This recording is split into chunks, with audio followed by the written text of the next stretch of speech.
What's up? Prinston Hicks coming to you from the Centerverse. Today we're going to talk about one of the biggest problems in business. Why your marketing sucks. Hey out there, your marketing?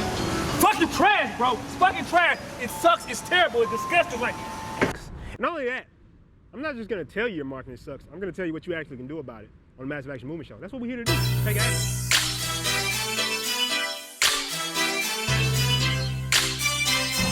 What's up? You know what time it is. Time to get out here and start filming again.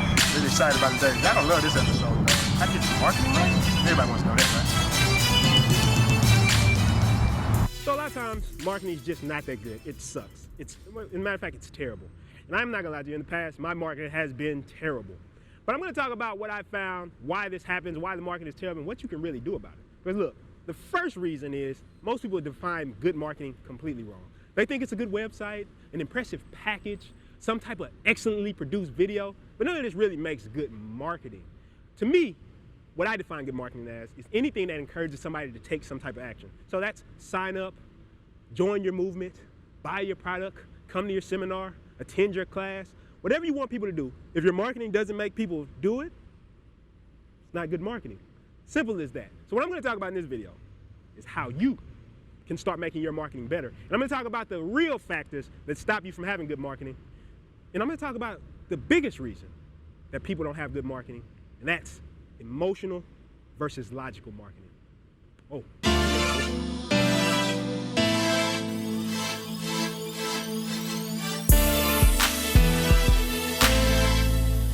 One of the biggest factors you find why people's marketing absolutely sucks is because they focus too much on logical factors versus emotional factors. Because if with anything, you know that you don't always make the most logical choice.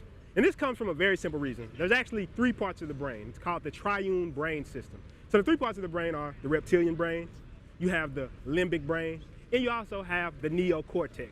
And these three parts of the brain form the parts of the brain that they regulate our emotions, they regulate our logic and the things that we do. So the reptilian brain, that's your basic emotions. That's like your fear, your survival, things like that. Past that, you have the limbic system. This is where all your emotions come from. And finally, the neocortex. And this is where all your logic and all the things, your rational decision making come from. So when we think about the three parts of the brain, the strongest part of the brain is the limbic system. And the limbic system, that's what's responsible for all our emotions. I want you to think about it like this. Have you ever been in traffic and somebody cut you off and instantly, you got pissed off? You wanted to curse them out. You were like, what the fuck are you doing? And then you look back on that later and maybe thought, well, maybe I could have handled that a little bit better. Well, that's because the limbic part of your brain took over. And it's one of the main reasons that emotion is hard to control. And it's also one of the main reasons why it's more important when it comes to marketing. I remember one of the biggest ways that I found that emotion actually creates motion more than anything. And I'm gonna say that again. Emotion creates motion. I remember my friend, Willpower. You all know him, he's been on my channel a lot of times. He's actually standing behind the camera right now. He was opening up a club called Play Houston. And at the club, he had this idea, open bar. Do open bar, which is basically people could come to the club, they could drink all night, $25, that takes care of your cover, your parking, everything was just a beautiful idea. Now in theory, this sounds great. Sounds like the logical choice, right? You would come here, you would want to drink more than everywhere else, you could save the most money, and you could just generally have a good time. But in practice, open bar is the worst fucking idea in nightlife that you could have. I'm gonna say it again. Open bar is the absolute worst fucking idea you can have in nightlife, period. Now maybe for a college party, open bar is good, but for nightlife, it was terrible. So we released this open bar, and people came out, people liked it, it was moderate success. But then we sat down with some girls that we talked to after, Will invited them to an after party we're having, and he asked them, he said, you know, what do y'all think about the club? He's like, you know, we like the club, we like the people, we like the vibe, we like what you're going for, we like the vision. We said, what about the open bar? He said, well, you know, the open bar is cool, you know, there's nowhere else I can go and drink like that. There's only one problem. Guys can't buy me a drink. It takes the fun out of it. And on the opposite end of the spectrum, same thing. I'd ask guys the same question, so what do you think about the club? They would say the same thing. Well, you know, I love it, but the only thing is, I can't buy girls drink. I can't boss up in there. I can't show them how much money I'm spending. So all these things led to what? More emotional factors being the reason people go out to clubs. There's thousands of clubs out there, but what makes a person really want to go to a club? It has everything to do with their ability to show status, with their ability to show you how much they can purchase, how much they can buy, their status of being in the club, being able to skip lines, all these things. And that's actually tied up with the next thing that really drove home the point of why emotional factors are way bigger than logical factors. If you've ever dealt with promotion, I know people hate promoters, they call them jank and all this type of stuff, but all promoters usually have a free before 11 list. So you give the sub promoters and all the people working on the event these lists in order to let people in for free before a certain time. So, of course, people don't want to show up on time. So this guy, he comes to the door late at 11:30, way past the cutoff time. And you look outside at the door and you hear commotion. He's outside just raising a storm, he's talking shit, he's talking to the door girl bad, all these different things. And the first thing I'm thinking in my mind is, oh, this guy just doesn't want to pay. He's broke. He don't got the money to pay to get in the club. So that's my first thought. Now he argues for a while longer, and they finally go get somebody out the club, one of the sub promoters on the event who supposedly knew him, and he gets in the club. So I don't really think much else of it. But then what happens next is what's really interesting. He walks right past the door. He looks at the club. He sees sparklers flying. He sees people standing on tables. He sees beautiful women. He sees all these things. And the first thing he does is walk straight to the back of the bar and purchase a $250 bottle of Hennessy. Now, why would he do this? Why would he do this? Well, I'm gonna give you a reason why I believe he did this. And the big reason is because what he really wanted was to be able to show status. Now, if you go to clubs like in Hollywood or Los Angeles, me and Will, sometimes we go out to Los Angeles, we'll go to clubs out there, and you'll see big clubs like a One Oak, and you'll see that they have two lines usually. Now, one of the lines is just for people who are not well known, right? And then the other line is for people like with bottle service, table service, celebrities. Now, the celebrities, when they come, they want to see that other line. They want to see those people so they can just walk in because this shows status. So when he got to the door, the first thing he's thinking is what? Oh, look, I don't want to pay for the club because I want to show people how much status I have. Then, take that one step further, he goes into the club and he buys a $250 bottle of Hennessy because what? He wants to show, once again, his status. He wants to show people, man, I can pop bottles. Because when you go to the club, that's what it's really all about. I mean, you see promoters all the time hyping people up in the club. You know, they'll be on the mic, the MC will be like, man, they here running up them bottles tonight. They got them bands flowing or whatever, right? And then you'll see Will come over, he got a smile on, a smirk on his face. He'll run over there, put his arm around and say, boy, you in here running up them bands, you got them bottles. So I know you about to pop 10 bottles, whatever. And they'll look, and they'll be like, yeah, I'm about to pop 10 bottles. And what do we know? We know that a bottle of liquor in the club doesn't equal nowhere near the amount you get in the liquor store. When we went to Los Angeles, some of the bottles were like $500. The same bottle that can be purchased at the liquor store right down the street for $30.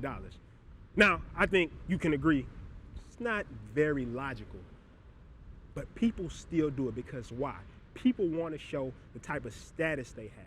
And one of the biggest things that people don't understand when it comes to marketing, and one thing that we didn't even understand is that if you don't appeal to the emotional factors, people just won't buy. They just won't purchase. You have to have some good reason for people. What benefit do they have? And the benefits are not always tangible, like a logical price choice.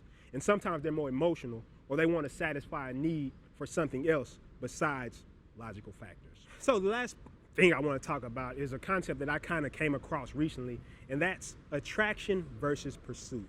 Now, when most people start off, they're thinking about pursuing. How can I pursue the type of people I want? And let me explain this. A lot of times when I work with clients, the first thing they'll ask me is, what's the strategies? What's the tactics? What can I use to get my ideal client? And I always see that they're coming from the wrong place. What you want to switch to is the more attraction thinking mindset. I don't know if you've been watching the news lately, but you might have seen the Colin Kaepernick thing, whatever, right? Now, a lot of people are mad about this, and I'm not here to make any political statements, but I'm going to talk about something specific.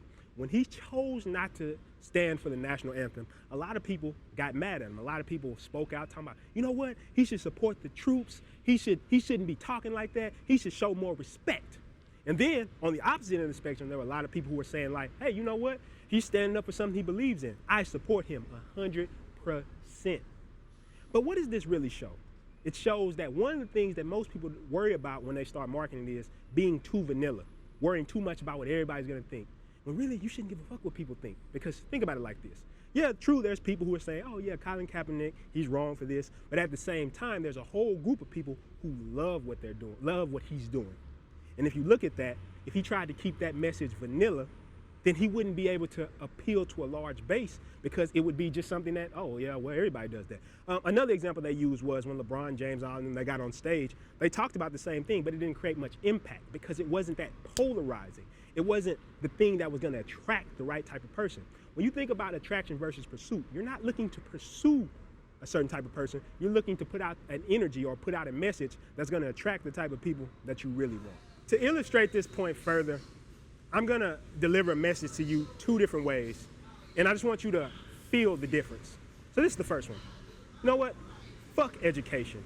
Education is the most useless shit that I've ever seen. You know what? Anybody who's educating themselves or going to college or something like that, traditional systems, they're wasting their time. It's a waste of fucking time. There's no reason to ever do it. There's no reason to ever go to school. I don't know why you're wasting your time with education. I'm gonna deliver that same message. I'm gonna water it down a bit. You know, education. You know, if you want to go do education, there's definitely pros and cons to both. You know, it's good to go get education. Sometimes for certain things, education is good. But for other things, you know, maybe you don't need education. Now, I know, a bit extreme, right? But that illustrates the point of the difference between a message that's polarizing or something that's going to attract a certain type of customer, certain type of client, certain type of person to your movement, and the other one's not. Now, remember what I said in the beginning of the video, what good marketing is. Good marketing influences somebody to either purchase, buy, sign up, be a part of your movement, or take an action on whatever you're doing. The stuff that's kind of in between, people just kind of like it. People, like, even think about people. People don't even deal with people that they kind of like, whatever, right? Like, girls don't deal with dudes that they kind of like. Guys don't mess with girls that they kind of like. Anything that people kind of like tends to not do well. But things that are polarizing, that have strong messages either to the left, to the right side, those are the things that people like. Of course, there's gonna be people who hate the message, but there's also gonna be people who absolutely love the message. And that's what you really need. You need a message that is strong and polarizing. It doesn't have to be extreme, I said fuck education or something like that, but it does need to be something that's gonna attract your ideal customer. And if it's not attracting your ideal customer, if it's not pulling the type of people you want, then you're always gonna be in between because your marketing is never gonna make an impact.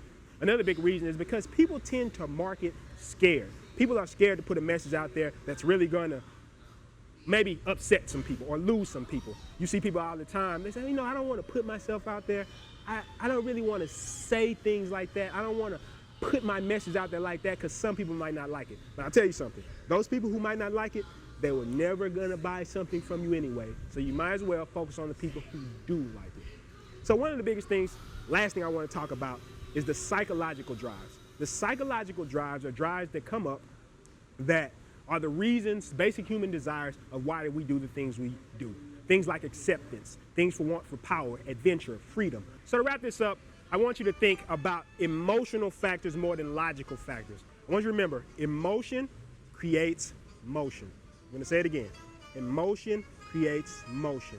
And of course, attraction versus pursuit. I can't stress this point enough that you need to attract the type of customer you want. Don't focus on trying to go out and pursue every single client, every single person. Look, you can't please all the people all the time. You can't please most people most of the time too, but you can please the people who really care about the content that you put out. And also, I want you to leave you with your massive action challenge of the week. I'm gonna put up the psychological drives, and this is just to get you started.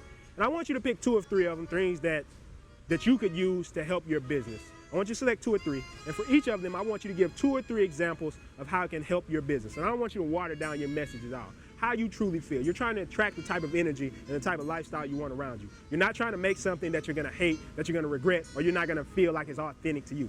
So take 2 or 3 of these drives and write things down. So for example, if you're selling makeup, what are you really selling? Are you selling makeup? Are you selling that transformation that a person's gonna get from makeup? The beauty, the attention, the people admiring them. Maybe her girlfriend's admiring her. Maybe dudes are admiring. Whatever it is, that's what you're really selling. And what is that?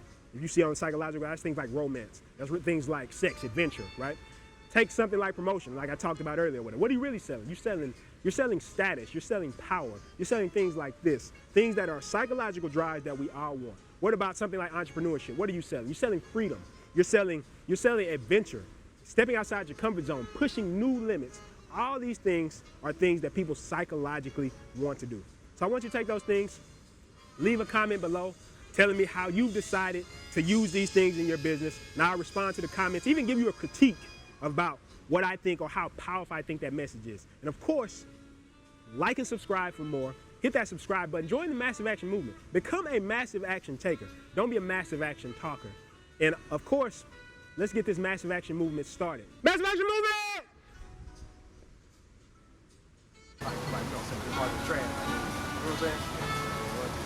Your marketing is trash.